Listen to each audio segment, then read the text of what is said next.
côté tension, beaucoup plus activité donc des ostéoblastes qui sont en train de construire de l'os. Bien sûr, activité des ostéoblastes, je vous donne ça, les vaisseaux parfois sont emprisonnés, mais bien sûr, c'est le alimentaire. Donc, ici produit une remobilisation ligamentaire, tissu osseux, matrice ostéoïde. La matrice ostéoïde, elle n'est pas mature. Donc, c'est des cristaux d'hydroxyapatite mélangés à des fibres. Et cette matrice ostéoïde, elle n'a pas donc la capacité d'être résorbée qu'après 3-4 semaines. Donc, il faut laisser le temps, pas de déplacement dentaire, il faut laisser le temps à ce que c'est de l'os qui est déjà bien formé, qui a formé, il acquiert une possibilité donc d'un os mature. C'est pourquoi, à 3-4 semaines, on explique donc la fréquence des rendez-vous par l'ortho. On attend que, du côté, bien sûr, la résolution en cire et l'élargissement de l'espace frontal, on active la force. De l'autre côté, il faut qu'on attend que l'os se transforme en os résorbable. Parce que si on déplace les dents d'une façon assez rapide, imaginez que je déplace la dent aujourd'hui vers le côté médial, donc côté distal, je fais une formation de l'os, oui non. Supposons la prochaine fois, j'ai changé mon arc, j'ai changé mon appareil. Il y a un risque que je fais un mouvement à l'axe. Il y a un mouvement vers un sens, la prochaine fois, je fais en sens inverse, c'est comme je fais ce qu'on appelle le mouvement de jiggling, de va-et-vient. Et le mouvement de jiggling, si je sollicite l'autre côté avec un os, il ne va pas se résorber. Qu'est-ce qui va se passer? Une résorption. Je vois qu'il y a une résorption qui n'est pas aussi complète. Je vois qu'il y a des espaces d'esmodentales élargis à droite et à gauche. C'est ça qui va donner la mobilité associée donc, à des mouvements non contrôlés. Donc on a intérêt à attendre donc, ces temps nécessaires pour la maturation de l'os. Même si on se trompe, malgré nous, si on fait un petit mouvement parasite en sens inverse, le nouveau os qui est déjà mature, ils peuvent se résorber. Il y a les possibilités d'être de nouveau remodelés. Mais bien sûr, un peu la durée donc, du traitement et des petits mouvements en conséquence non contrôlés. Une question. C'est 3-4 semaines partout. En moyenne. Mais l'interception, non. L'interception, on sollicite. Pas les dents. Pas les dents. Un remodelage de l'os. En plus, tu es en train de solliciter donc, tout le temps vers une direction, elle est la même. Voilà qu'il faut un activateur. Le patient, il est toujours le mandibule par le côté. Moi, je n'ai pas d'activateur, ou le côté, ou l'activateur, ou le mandibule. C'est pas la même chose. Et même le masse faciale. Mais bon, on fait des traitements nouveaux, on a un mouche fixe, les aligneurs. La fréquence de changement, elle n'est pas 3-4 semaines. Allez. Essentiellement, le déplacement, il est codifié. L'aligneur qui est déjà fabriqué, il y a dans حركة. Une limite. لا مش ليميت. حركة مثلا في الكوتي مزيان المرة الجاية يعرف باش يمشي حركة ديما في الكوتي مزيان. خاطر la gouttière elle n'est pas préfabriquée à une simulation de déplacement qui est déjà informatique. Le contrôle il est meilleur. تعرف روحك أنت déjà ديما ماشي toujours le même sens. ما تخافش اللي ترجع en arrière.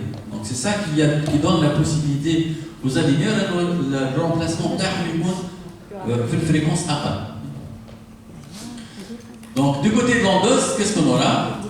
Puisqu'on a ajouté de l'os du côté de la tension, au niveau de la phase esmodentale, pour garder largeur, épaisseur constante d'aménageur, il faut que du côté de l'endos, il y aura une résorption. Donc, si j'applique une force dans ce schéma, je vais créer une zone de pression, c'est l'équivalent de la résorption, du déplacement physiologique. On a créé une zone de tension, c'est l'équivalent de la position. Et là-dedans, on aura donc l'application de la force. J'avais des épaisseurs qui sont constantes, des largeurs qui sont constantes. Cette force, elle a créé un déséquilibre au niveau de largeur. On va le corriger comment? Par le déclenchement des mécanismes de résorption à position. Bien sûr, qu'est-ce que je vais déclencher? De côté donc du descendant, ici c'est la résorption. Oui ou non? résorption, on préfère que ce sera une résorption directe, donc il faut la force faible. Et ici, qu'est-ce qu'on aura? Apposition. Apposition. Il faut que j'élimine de là et j'ajoute là. Ici, donc, je mets de l'os, et ici, j'élimine de l'os. Donc là, j'ajoute, je réduis, j'ajoute, je réduis, et la racine, elle se déplace et elle emporte avec elle. C'est ça donc le principe de déplacement d'endroit. Et c'est ça qui explique essentiellement si par exemple on a un cas ici en extraction d'une prémolaire, ça nous permet de mesurer. Regardez en mesurant, j'ai plus d'épaisseur au niveau distal qu'en mésial. Mais bien sûr, donc cet épaississement au niveau de la ménadura, il ne sera pas permanent tout le temps. Une fois qu'on arrête le traitement, on aura ce qu'on appelle le temps de stabilisation de la phase de contention, durant laquelle il y aura de nouveau égalité au niveau donc, des épaisseurs de la ménadura et même égalité au niveau des largeurs. L'effet à long terme, c'est ça la fréquence des rendez-vous. Le fait que le patient s'absente dans le rendez-vous, c'est quoi? Qu'est-ce qu'on va perdre? Si la dent elle se déplace, elle va retrouver quoi? Un nouveau équilibre, oui, non? Une largeur qui est normale, une épaisseur qui est normale.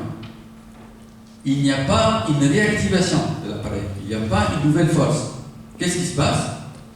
Les cellules qu'on a déjà recrutées, les ostéoclastes qui sont là et les ostéoblastes qui sont là, s'ils n'ont rien à faire, ils vont se disparaître. Donc si je veux réactiver de nouveau, je vais perdre ce qu'on appelle les phases d'apposition et des inversions. Il peut créer au moins une semaine, 10 jours, même 15 jours. Donc à chaque activation, même plus, ça va m'étaler cette durée globale de traitement. Donc il faut qu'on réactive la force pour exploiter les poules cellulaires qu'on a déjà. Et ces poules cellulaires donc, existantes, donc il faut le réactiver, donc l'exploiter au maximum pour éviter bien sûr donc, les retards qui vont se passer en général par perte de cette réactivation. Donc les mécanismes de cette transformation cellulaire, donc là, on applique une force haja mécanique. Qui va déclencher l'activité par l'ostéoblaste ou l'ostéoclaste? En fait, on a essayé, les travaux ont essayé d'expliquer les mécanismes de transformation de cette force en déplacement, bien en activité histophysiologique. Lorsqu'on applique une force, on va solliciter donc les modifications de l'espace descendantal, c'est ce que j'étais en train d'expliquer. On va créer des ondes de pression et de tension. On va faire des mouvements de liquide. Violents. Ça va aboutir donc à des déformations de cellules, des éléments cellulaires qui sont au niveau de la matrice, des éléments de la matrice extracellulaire, tout ce qui se passe à l'extérieur des cellules. Les le plus important, on a ostéoblastes, ostéoclastes et fibroblastes même. Ils participent à la remontage. Les éléments cellulaires elles-mêmes, j'ai une activité différente en fonction des zones et j'ai une modification d'éléments vasculaires et nerveux. Les vaisseaux qui vont faire une vasoconstriction ou la vasodilatation et des phénomènes aussi nerveux, ce qui va s'associer. La déformation de la matrice extracellulaire. Lorsqu'on applique une force, on va entraîner donc des déformations mécaniques. Mécaniques où? Au niveau donc des cristaux d'apatite. Vous vous rappelez, comme la force elle est importante, rapide, tout ça, elle va fracturer quoi? Fracturer l'os. Mais en fait, même s'il y a une force, même de faible, à long terme, on est des micro-mouvements de flexion au niveau de l'os alvéolaire. Un os qui est vivant, il est un peu flexible. On a une petite flexion. Et ça a été montré que la flexion de l'os, elle va créer ce qu'on appelle des charges dues à une piezoélectricité, des ondes donc chargées négativement et des ondes chargées positivement. Donc là, aussi ça a été montré que si la zone elle est chargée négativement, c'est comme un message qui va appeler les ostéoclastes. Les charges négatives, c'est un élément qui va appeler beaucoup plus les ostéoclastes. Donc là où j'ai des charges négatives, c'est comme je vais déclencher la résorption. Et là où j'ai des charges positives, c'est comme un élément, un appel, un SMS pour les ostéoclastes.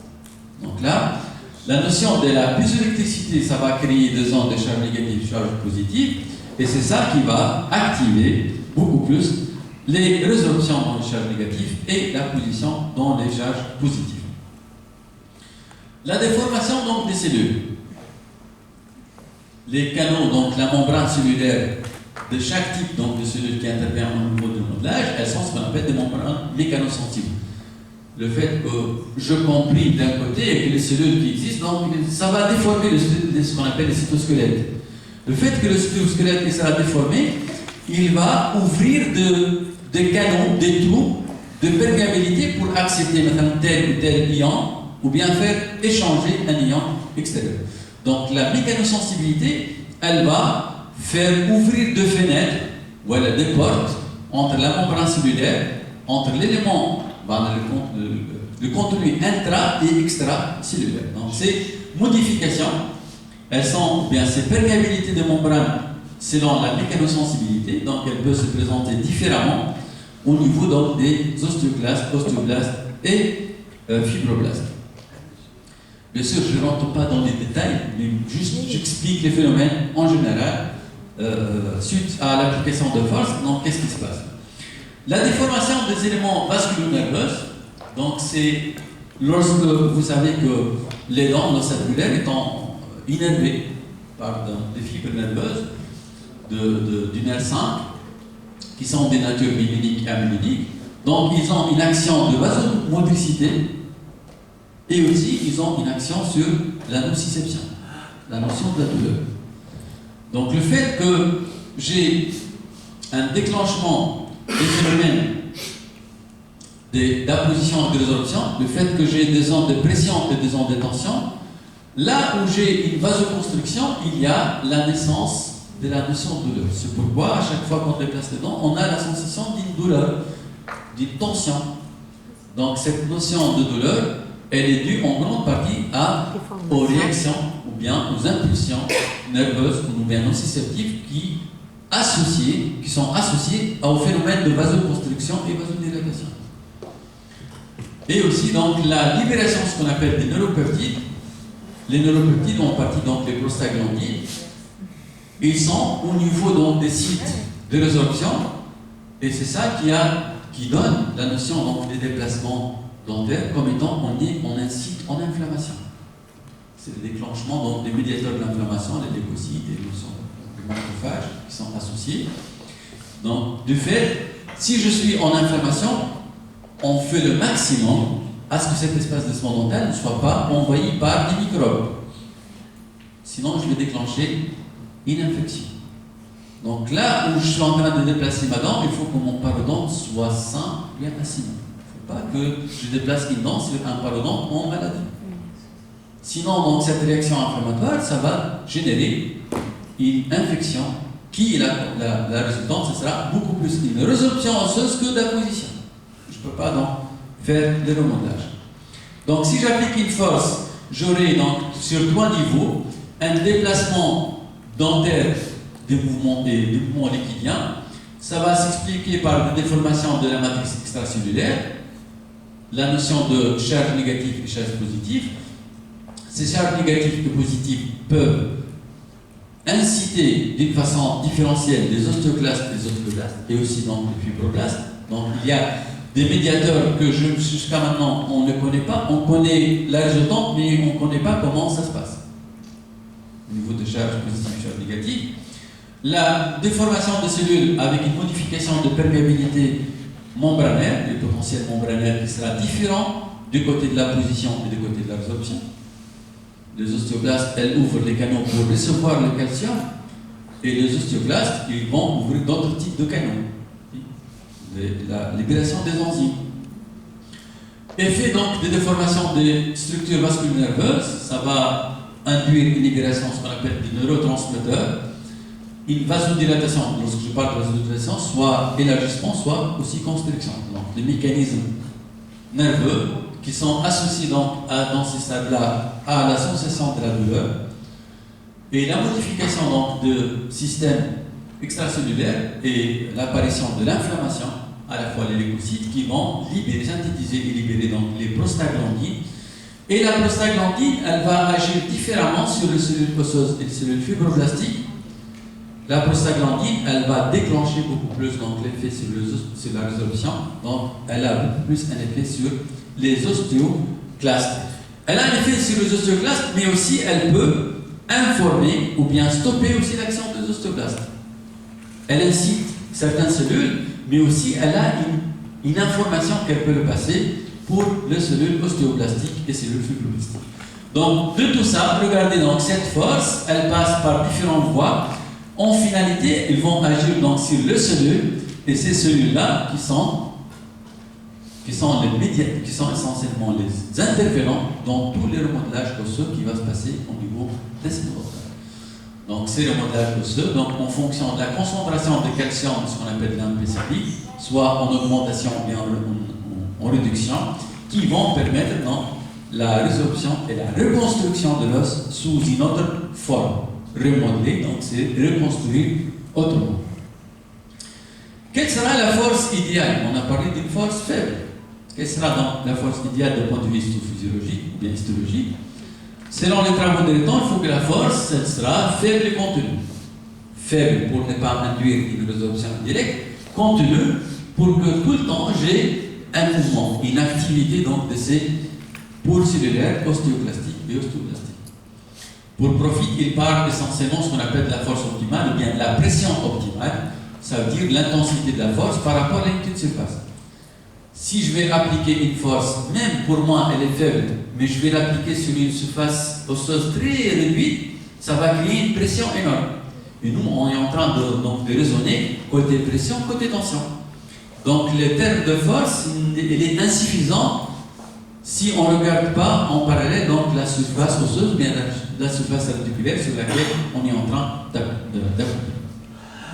Certains auteurs disent que si la force appliquée elle est entre le tiers et la moitié de la surface radiculaire, on est en déplacement physiologique. Si elle dépasse 1,5 fois